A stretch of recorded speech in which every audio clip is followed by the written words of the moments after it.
இதில் வச்சுருக்கு பாருங்க. நீங்கள் இந்த மாதிரி இருக்கும்போது தேன் எடுத்தோம் அப்படின்னா தேன் ரொம்ப லிக்விடாக இருக்கிற மாதிரி தான் இருக்கும். ஏன்னா இதில் வாட்டர் கண்டென்ட் அதிகமாக இருக்கும். இந்த ஒவ்வொரு ஹோல்ஸ் இருக்கு இல்லைங்களா, இந்த ஹோல்ஸில் தேன் வச்சு ஃபுல்லாகவே க்ளோஸ் பண்ணிவிடும். அந்த க்ளோஸ் பண்ணும்போது இதில் இருக்கிற ஈரத்தன்மையை போக்குறதுக்காக ஒவ்வொரு பூச்சியும் வந்து இந்த ஒவ்வொரு ஹோல்ஸுக்கு வெளியவும் 12,000 முறை அதோட ரெக்கையால் அடிக்கும்.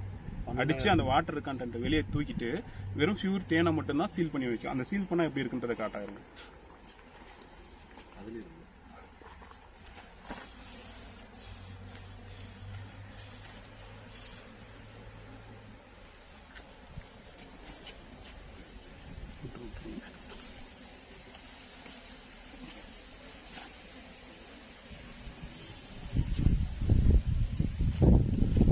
இதில் இருக்கு பாருங்க.